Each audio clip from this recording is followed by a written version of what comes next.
fear of being seen is horrible for most people, but it's especially brutal for introverts. It was my biggest fear when I was first starting out, too. But it doesn't have to hold you back.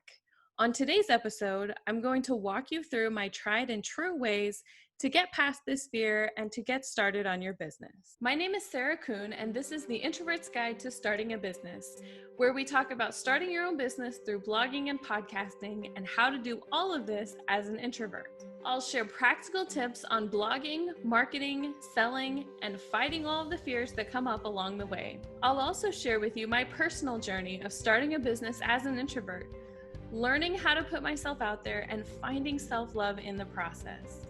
I'll show you how to create a business and a life that you absolutely love.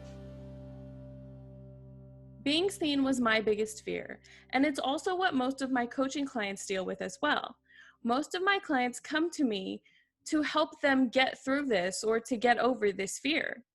This week, I want to give you a sneak peek of what I share with my coaching clients in one of the courses that I have. This is part of a Facebook Live video that I did with one of my courses recently. It's all about getting past your fear of being seen. Before we get to that, though, I want to tell you about a free masterclass that I'm offering this Wednesday, September 9th, called Find Your Purpose. I'm going to share with you everything that I did to find my purpose as an introverted woman. It makes such a huge difference in your life when you know what you're here for. It changes everything.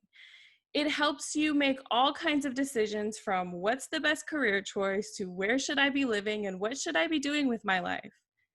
If you're struggling with a job you hate, or you feel like you just don't have meaning in your life, then you need this masterclass. It will be life-changing for you. It's completely free. You can register for it through the link in the show notes.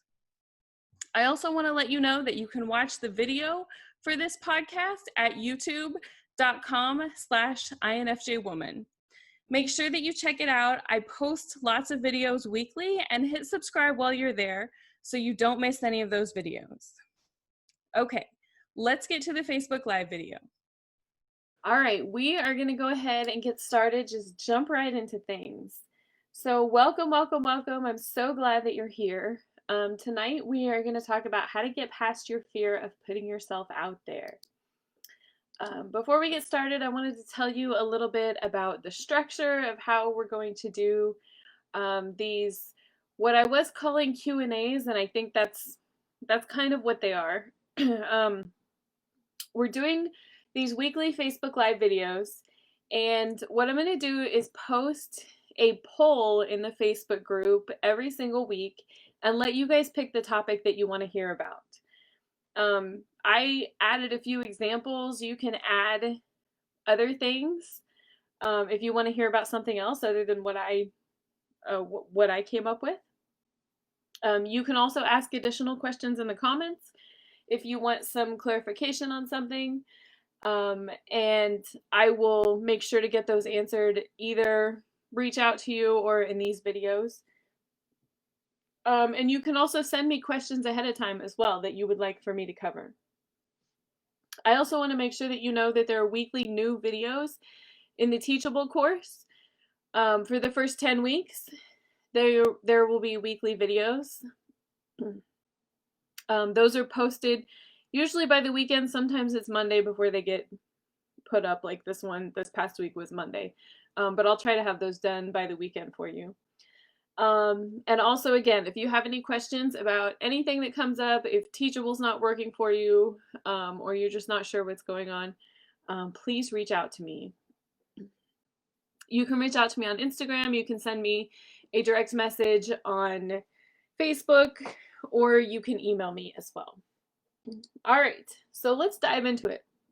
The fear of putting yourself out there is also a fear of being seen. And the first thing that I want you to know is that everybody feels this way. Everyone. I still feel this way, even though I've been doing this for a year and a half. Even people like Oprah and Beyonce feel this way. It's completely normal. It's also completely normal for us as introverts. We like to hide, right? As introverts, we're not used to being out there. We're not used to sharing a lot about ourselves. We're not used to sharing tons of pictures and being on video and being super vulnerable with a lot of people. It's not comfortable for us. It's really not comfortable for me a lot of times. And there are moments where it just feels icky and gross. But I want you to know that there is hope, right? There are a lot of things that we can do to make it better. That, it is normal, but there is a lot of stuff that you can do. So here's what we're going to talk about. How to get past your fear. The first thing is the hardest one. It's to take action, right? A lot of times what happens with fear is you get paralyzed. And it looks like planning mode. Sometimes it's like, oh, I just need to figure it out. Or if I think about it enough, I won't have to worry about it too much. Like if I think about it enough, it'll be perfect before I actually do something. But what really happens with that is that you get paralyzed into not doing anything. So when I say take action, I mean, instead of letting that fear hold you back, you need to do the thing that you're afraid to do. So for example, I was afraid of doing Facebook Lives and Instagram Lives for the longest time, especially Instagram, because it's video and you have to be on video. You can't do slides. You can't do, you can't hide. It has to be your face. And at that time, the first time that I did an Instagram Live, I didn't even have a tripod for my phone. So I'm trying to figure out how to hold my phone so that my face doesn't look like, like I have 12 chins. And that is way more difficult than what you think that it should be. And so I'm trying to hold my phone, and I sat there with my phone in my hand, like ready to go for at least 5 or 6 minutes before I actually hit live, hit the button to start the video. It was really scary, but I had told everybody that I was going live, and so I'm like, okay, I can't not do it. Like I have to do it. But I was just paralyzed, just thinking about, what if I say something wrong? What if I stutter when I talk? What if I start a sentence and I don't know how to finish it? And I was worried about disappointing people, and mostly I was worried about looking silly, right? But what I found is that I watch other people do Facebook Lives and Instagram Lives, and they stutter sometimes. And sometimes they start a sentence like that, and they don't know how to finish it. They do all of these things that I'm scared of, but I don't think less of them. In fact, I like it more because I'm like, oh, they're normal people. They're humans. They're just like me. And that makes me feel so much better. So why am I judging myself so harshly when I don't judge other people that harshly? So when you are paralyzed by fear, I want you to remember that. And instead of going into planning mode, instead of putting it off, to take action. But you don't have to take massive action right away, right? If you're scared of being on video, you don't have to start with a live video where you show your face. You can start with a pre-recorded video. Those videos are so much better because if you stutter or you mess up, you can stop the video. You can start over again. You can edit whatever you did wrong out. But you're still taking action. You're still making progress because you are learning how to be on video, right? So when I say take action, I'm saying take some small steps. Even the small things that you do, you'll prove to yourself that you can do them, and you'll build up your confidence, which is what you're looking for. You take a small video that's maybe, 15 seconds. And if you start with Instagram stories, that's perfect because it's 15 seconds. It's not live, so you can record it, and if you don't like it, you can start over again. And then you move up to something bigger, and then something bigger after that. So it's just those small steps to build your confidence. The next thing that I want you to do is to schedule it into your calendar. So whatever this fear is holding you back from doing, I want you to schedule doing this thing into your calendar. So it could be starting your blog, right? I am changing the direction of my blog. I'm going to focus a lot more on introverts starting businesses. And I feel you on this whole being paralyzed and letting the fear hold you back, because I'm going through it right now with my blog and with my business. And one of the things that I do is I schedule it into my calendar. That's how I get past it. I say, okay, listen, I'm going to post a new blog post every single Sunday. And sometimes I wait until Sunday to write the blog post, because I think about it all week and I'm like, ooh, I don't know what to write. I don't know how to do this. But then Sunday comes around and I'm like, you know what? It's time to do it. So let's get started. And whether I'm inspired or not, I'm going to sit down and start writing. What's surprising to me about that process is it used to take a bit for me to get inspired. Like I would have to wait until I was inspired in order to be able to write. But once I started scheduling it into my calendar every single week, I found that I didn't have to wait to be inspired. That at the scheduled time, I was more inspired. I was ready to write because I was looking forward to it all week. So make sure that this thing that you're afraid of, if you schedule some time for it, you tell yourself, you know what, it has to be done by this time. I would also encourage you to do it every single week. So if you're talking about writing a blog post, the more that you get into the habit of doing it, the easier it will be for you. The next thing that works really well for me is to find a friend. One of my biggest fears, like I said, has been video. And I was terrified to be on video by myself. I didn't know how to just sit there and talk about something and make sense, how to organize my thoughts. I still struggle with that a little bit. But I was really, really terrified, and it took me hours and hours to record my first podcast, and it wasn't even on video, it was just audio. But I was at the point in December of 2019 where I was about 17 episodes into my podcast and I really wasn't having any fun. And I was like, you know what? I'm gonna stop doing my podcast because it's not fun and I just don't like it and it's just a lot of work. But then I had this other idea that maybe I could just find more people to interview. So I went to a couple of Facebook groups that I was a part of and I found a whole bunch of people to interview. And I started doing video interviews with them. And I realized that all of a sudden I wasn't so concerned about being on video because I was on video with somebody else. And it didn't feel like that big of a deal. It just felt like a conversation and it was a lot more fun.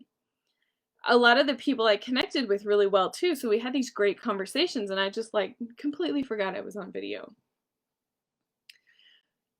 So what I found in that time, it was probably 6 weeks. I did about 30 different video interviews. I don't really suggest that you do that many in that short of a time because it was a lot.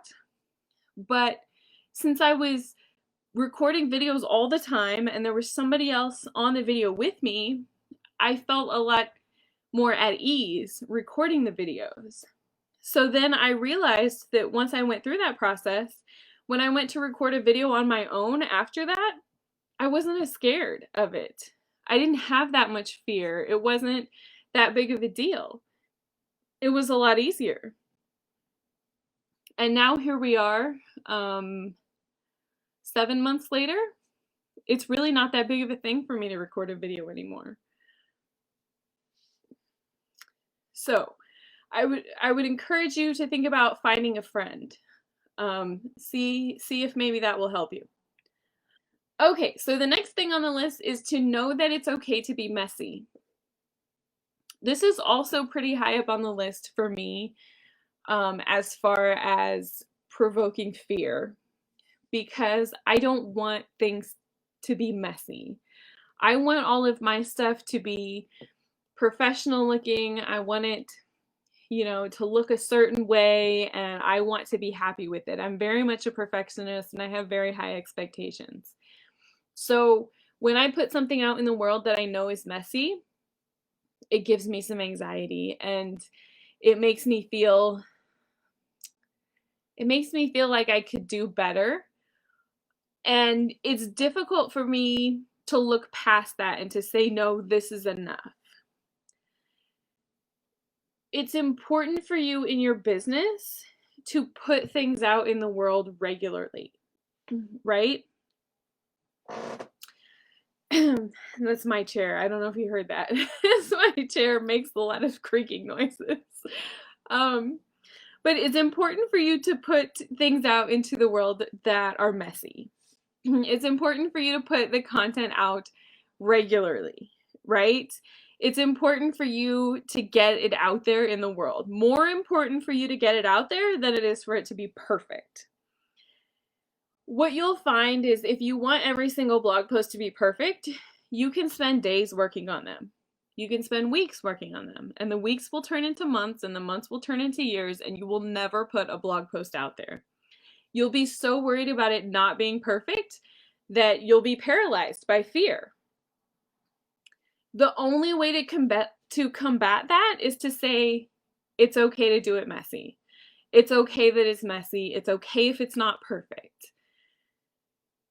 And that's really, really a good thing, because a lot of times what you think of as messy really isn't that messy. And it's also good because your messiness is going to be a part of the message that you have to share with the world, right? Your raw vulnerability is going to help somebody else. And that's what you want, right? I'll give you an example of this too. I'm not a professional writer. I say this a lot. My blog posts are very conversational style. I write pretty much how I talk. And what happens is I'm not very good at spelling. The punctuation is usually terrible. Most of the time there aren't really complete sentences. And to me, I look at it and it just kind of looks like a mess. Because I read some other people's blog posts and they're like perfect.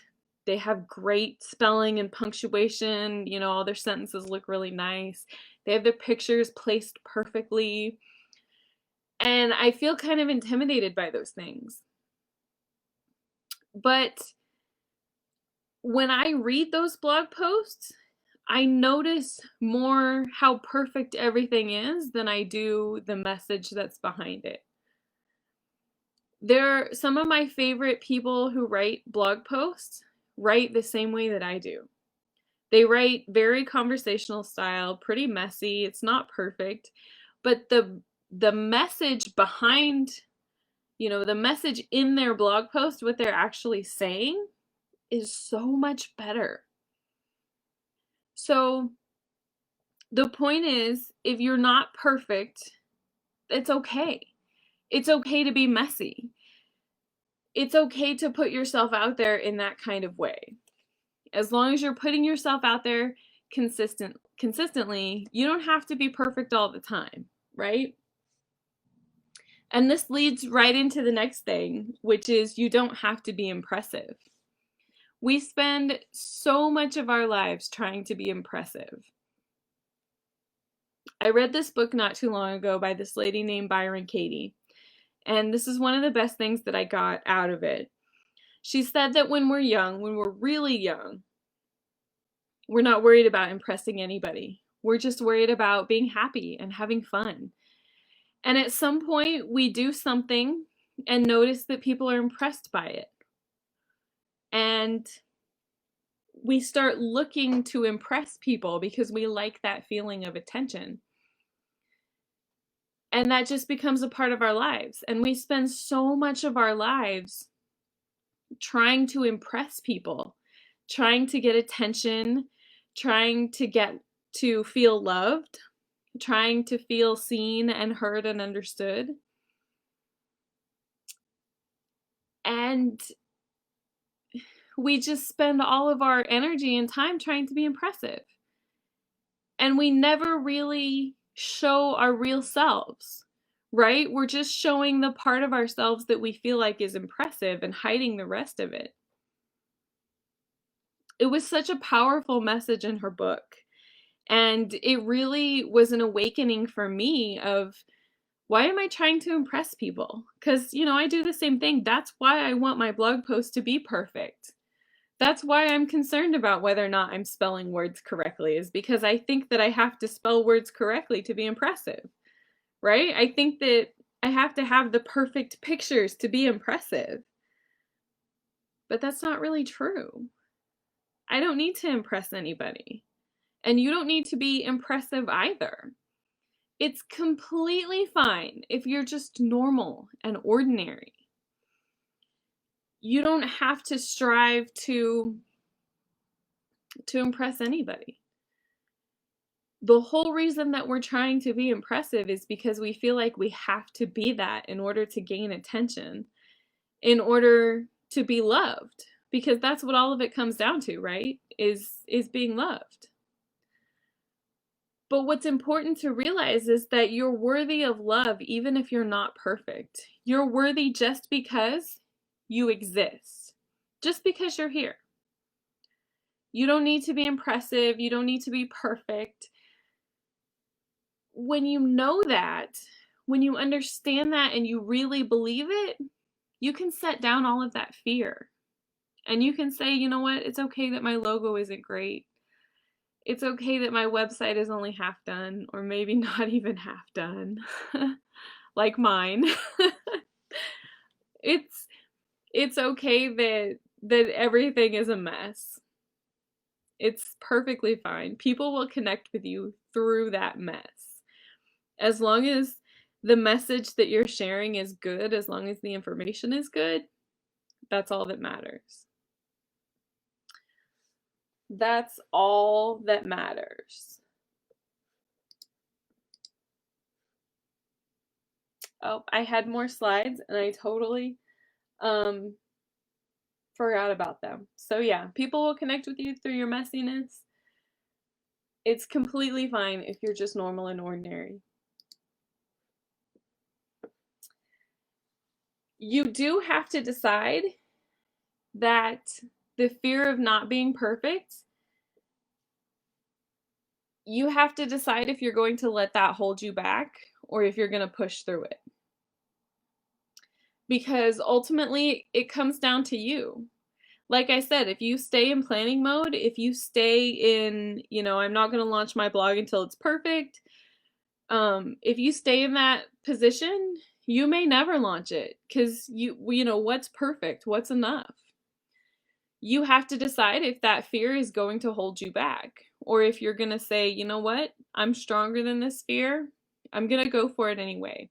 I'm going to put myself out there. I'm going to do the videos that aren't perfect. I'm going to write the blog post that's real and raw and vulnerable. I'm going to share my story with the world. I'm going to do it. For me, the only thing that matters is if I can help one person. And I know that I have helped one person, at least one person, if not more than that. And it's worth it for me if every single blog post that I put out, if it just touches one person, it's worth it. It's completely up to you. I really hope that you decide that you want to get past this fear. That was the hardest decision that I've had to make, but once I made it, I felt so much better. Every day there's more progress and less fear. Before you go, I want to remind you one more time about the free masterclass that I'm offering this Wednesday, September 9th. That's called Find Your Purpose. I'm going to share with you everything that I did to find my purpose as an introverted woman. If you're struggling with a job that you hate, or you feel like you don't have meaning in your life, then you really need this masterclass. I promise you it will be life-changing for you. And it's completely free, so you have nothing to lose. You can register for it through the link in the show notes. Also, one more reminder that you can watch the video for this podcast at youtube.com/infjwoman. Make sure that you check it out and hit subscribe while you're there so that you don't miss any of the videos that I post. Thank you so much for listening, and we'll see you again next week.